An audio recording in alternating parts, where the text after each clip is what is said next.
All right, what's up, everybody? It's Friday, 6:54. I'm going to talk to you today about trend lines, support and resistance. How I'm going to try to make this 10 minutes so I can be in and out your way. We're looking at CATB on the right and left hand side. This is a 30-minute chart on the right side, 10-minute chart on the left hand side. Bottom part has the volume, the grayed out areas. Like, let's make this a little bit bigger so you know exactly what I'm talking about. The grayed out areas right here. This is pre-market. This is post-market, still going on until 8 o'clock. Pre-market right here, post-market right here.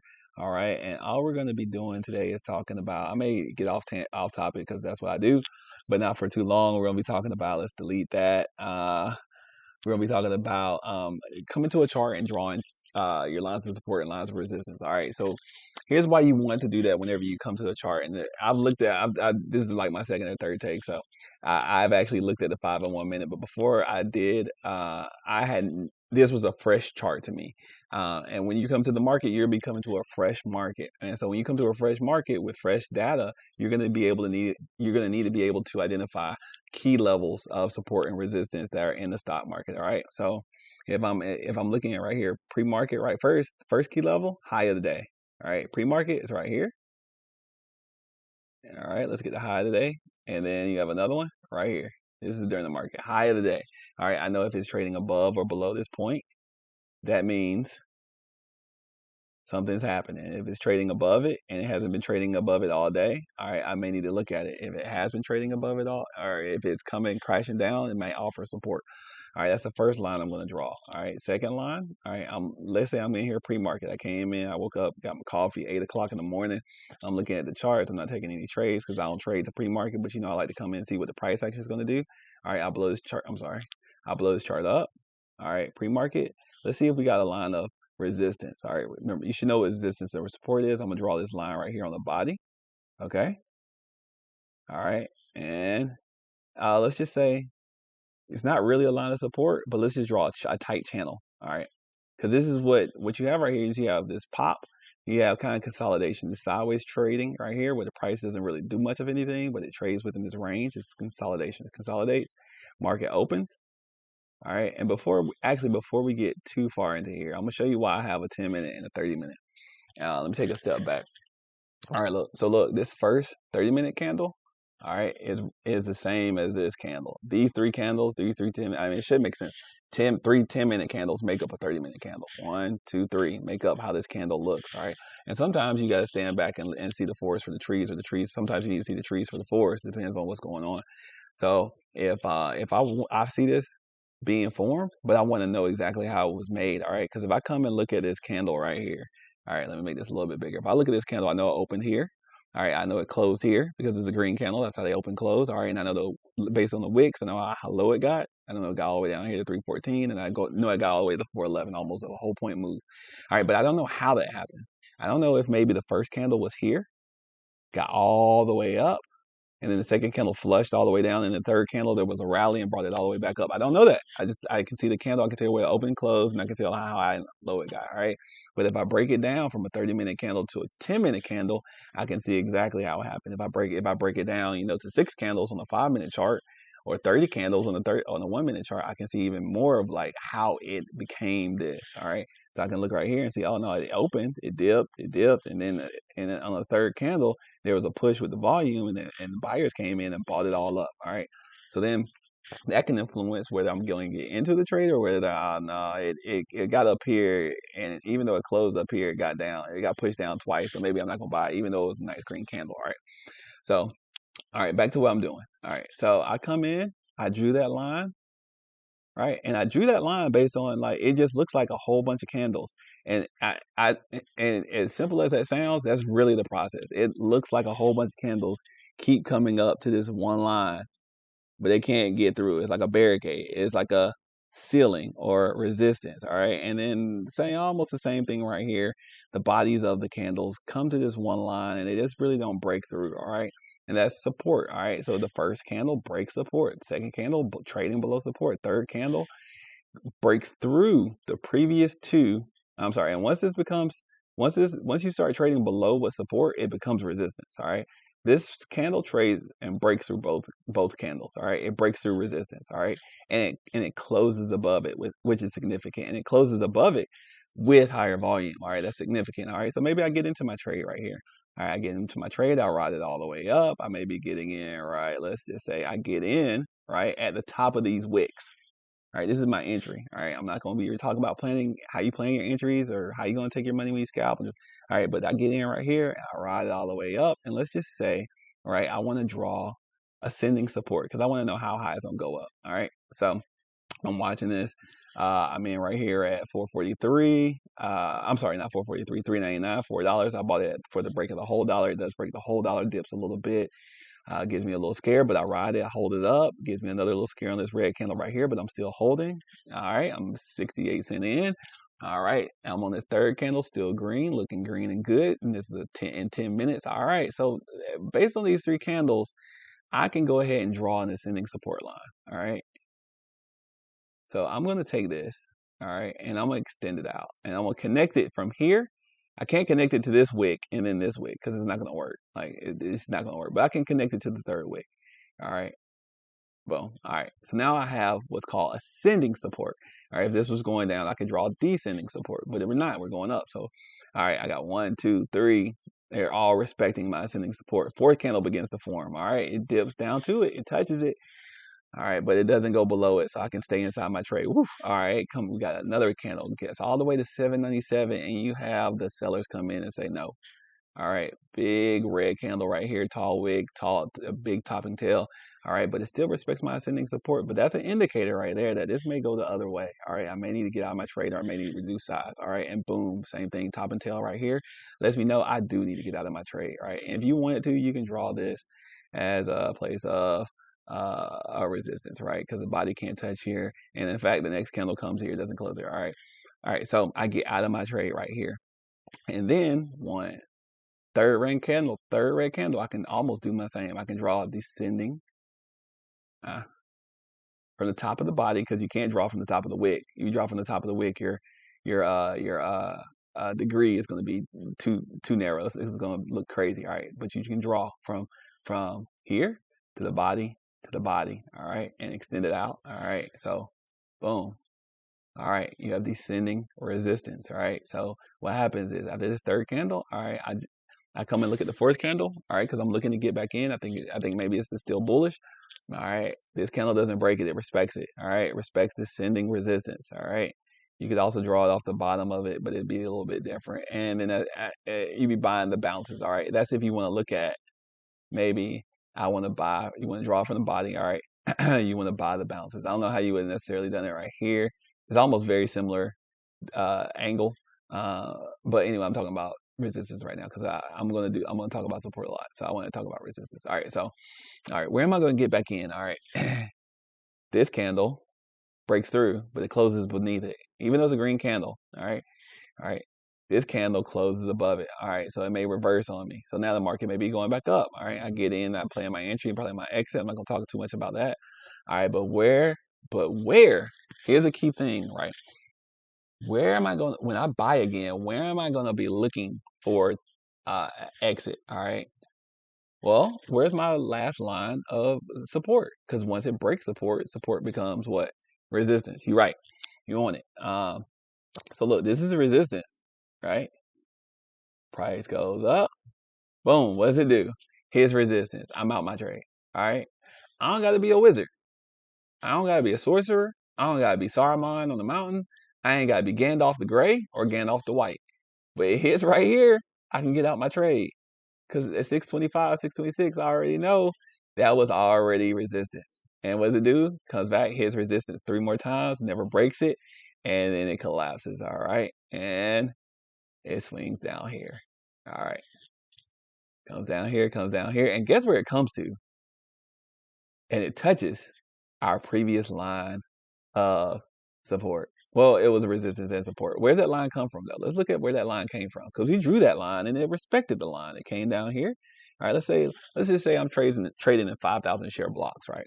5,000 shares. I come in. I knew at 443 based upon what? The high. Looks like it wouldn't even be significant. Why would the high, this one candle and this one wick, be significant? Because it was the high at one point.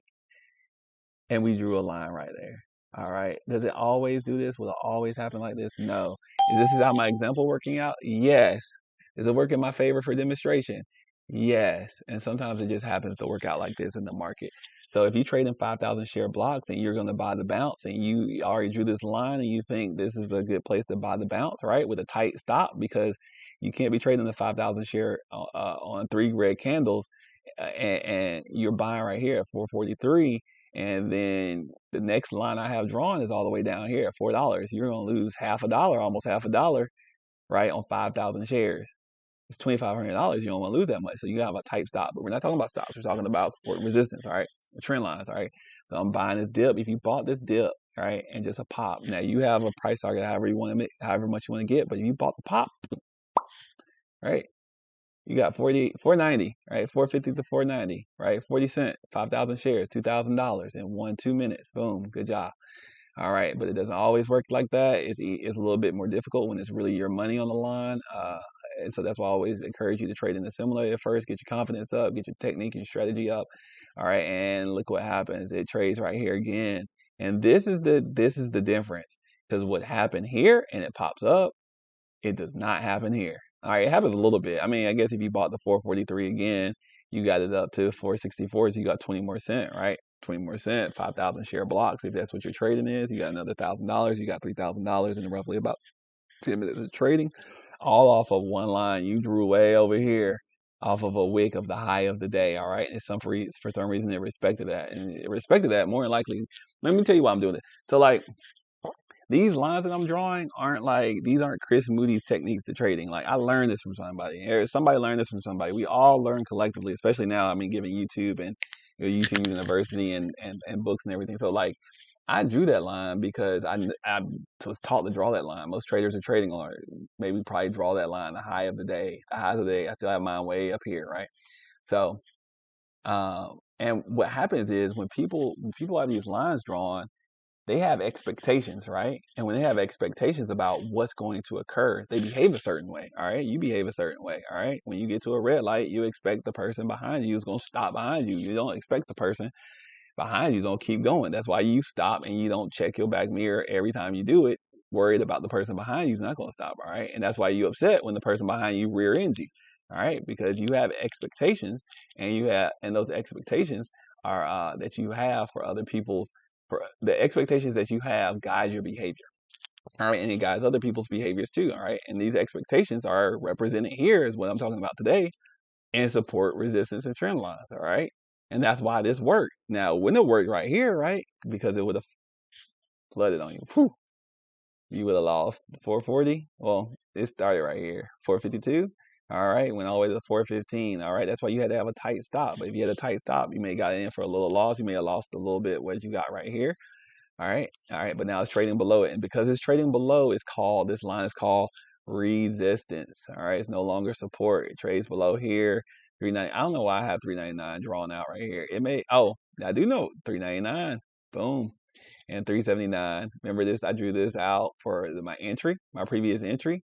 All right, and I drew this for support, and I drew this for the support right down here and resistance right down here.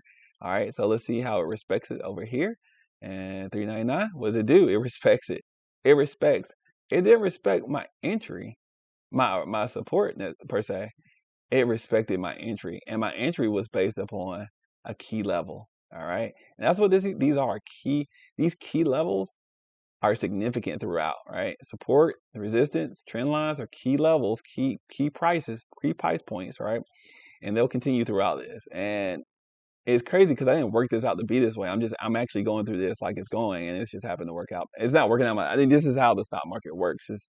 It's a lot of probability. It's a lot of the same patterns. But as you see, and this is a whole dollar too. I mean, this is a key psychological key level or level. The whole dollar represents the whole dollar, half dollar, 25 cents.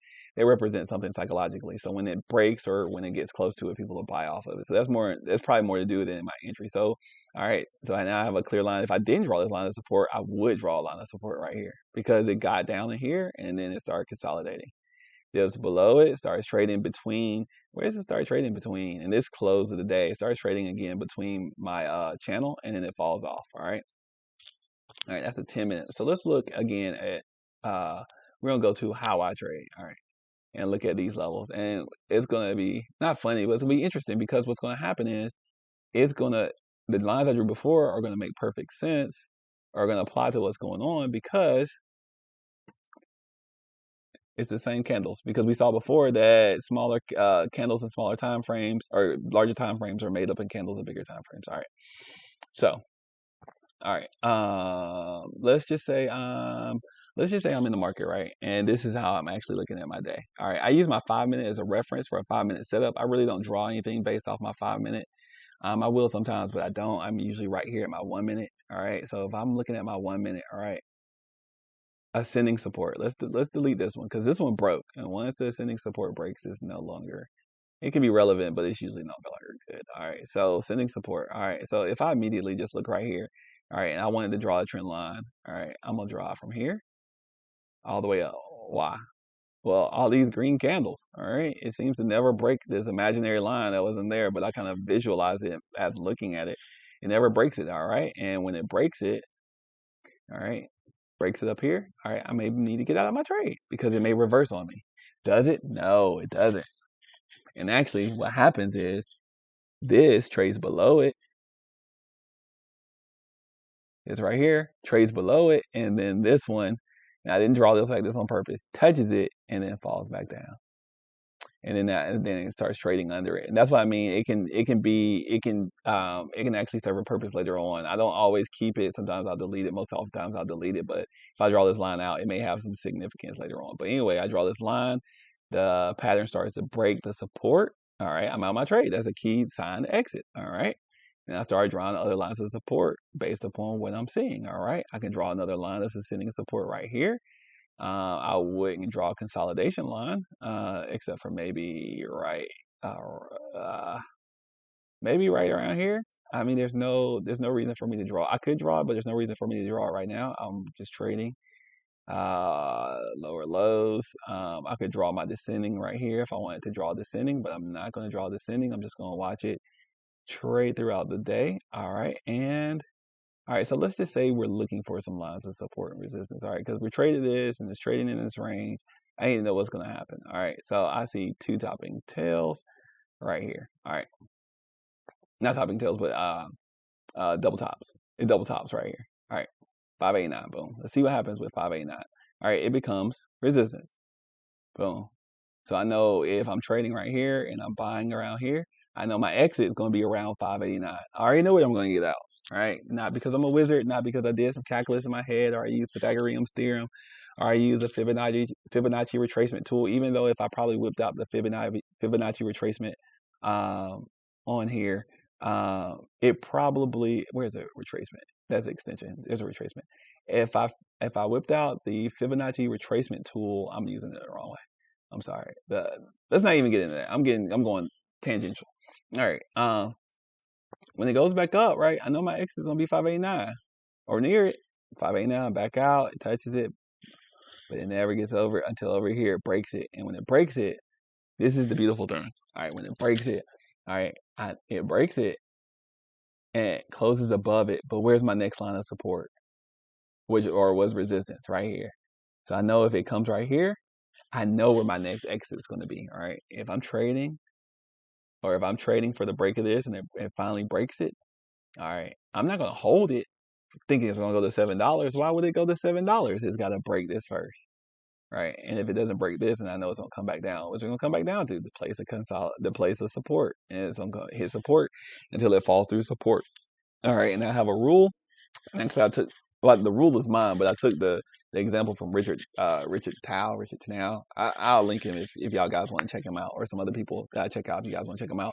But he said you treat support and resistance like a door. If you take a hammer to a door and keep hitting it, then the door is going to become weaker. It's not going to become stronger. That makes perfect sense. All right. So my personal rule is if it hits support twice, like consecutively, I do not trade the third. All right. So if like right here, 1, 2, I would not trade this.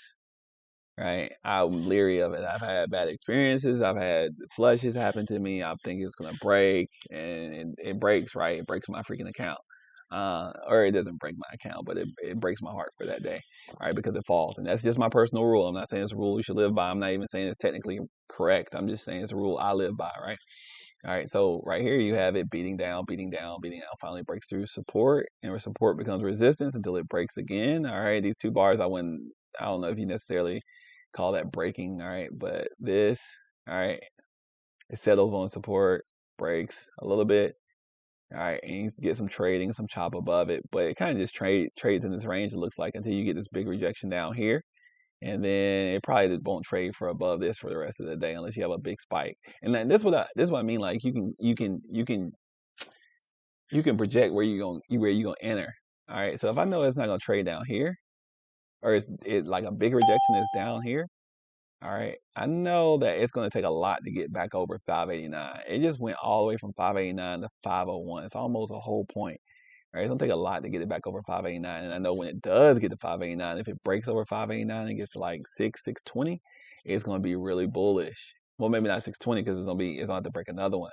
But if it gets like the 6, we may have opportunity to get back to 626. If we get over 626 to like 635, 650, all right, we got room. All right, we got a whole lot of room based on what I've drawn. Yeah, I'll probably go back if it got above 626. I'm going back. All right, first level I'm drawing is right here. 650. All right. Another psychological level is another level right here. All right. So if I'm down here and the trade gets above 626, I'm going back in the chart to look at, all right, where do we have some consolidation recently around a price point above where it is now? Right here. This is my next resistance. Gets above 640, go back in the chart. I've got room. I've got room. I made right here $680, $7, $680, $7. All right, I may put it right here. All right, and then if it gets above 797, we probably need to look at the daily because this is the high of the day. All right, you need to look at the daily chart then and see where can it go from then. All right, does it have room to the moon or does it have anything? All right, and for the rest of the day, like I said, 589 never gets back above it. All right, so if I'm trading this and it gets back like right here, right, which is not as high as its previous high, 540.54. This is 544, 10 cents cheaper. All right, I'm not going to think I'm going to get in at 544 and then it's going to go to 589. Why would I think that? All right. All right. In fact, it's high, right? Low. This is the kind of high, low, high. And it's kind of almost creating lower highs and lower lows. I mean, it's definitely trending down. There's no reason for me to believe it's going to come back up. And then you can buy this dip right here. If you believe this 443 still held support, buy this right here. You call it a dip. You call it a nice dip because you got 30 cents almost off of this right here, this previous line of support, 443, which if I think correctly, is that one candlestick that we marked for being the high of pre-market. Boom, pre-market high. Exactly. How significant that was. The pre-market high was a significant level throughout the whole day. All right. Look at that. All right. So, and then it falls below that. And once it falls below the pre-market high, you can kind of, and it's late in the day, it's to 3:15. It's kind of like a wrap. All right. All right, and so that's support and resistance. It's nothing crazy. It's nothing fancy. I just want you to be able to come and look at a chart, a fresh new chart. And so when you look at the chart, be able to say, okay, I can draw the line here. Like, okay, it looks like a whole bunch of stuff is like standing there. All right, and then you can make your decisions based upon where you draw your line, where you're going to enter and exit. And this is not just for like intraday trading. All right, you may have your 401k is good, your Roth IRA is to the max, and you have extra money and you want to invest in the stock market. All right, this is a place where you can come and you have companies you believe in. You can look at CATB. I don't even know what CATB does, but you can look at a company like let's say you want Bed Bath & Beyond, right, and you want to get in on it. All right, so let's look at BBY.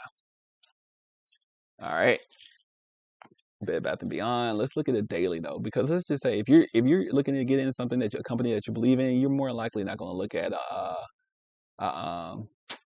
you're not going to look at a 1 minute, 2 minute, 5 minute chart. You're gonna look at it daily and see how it's been performing all year. All right, and I already have lines drawn because I already know this.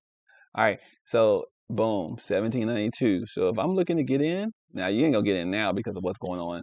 And I'll speak on it, but if you were looking to get in before, you weren't gonna buy up here. Why would you buy at 26? Why would you get in at 23? All right, wait for the dip. It dips several times. Wait for the dip. Get in at 1792.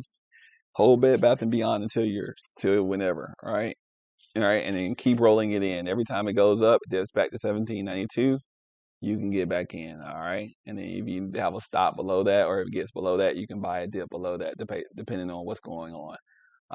But this gives you an idea of what's going on in the market if you want to invest your money. You need to be able to look at a chart and be able to identify levels of support, levels of resistance, to be able to identify where is it low, where is it high, and where can I get in, and where should I be expecting to get out, and how much I should be able to expect to get out of this trade. All right. Hopefully that helped. I'll do a video on Friday. I'm sorry, on Saturday. On Sunday, I'll try to do three things. I'll try to do YouTube. I'll try to do a Facebook Live at the same time, and a Zoom for people who want to come in live and ask questions, because I know sometimes it's easier to ask questions face to face.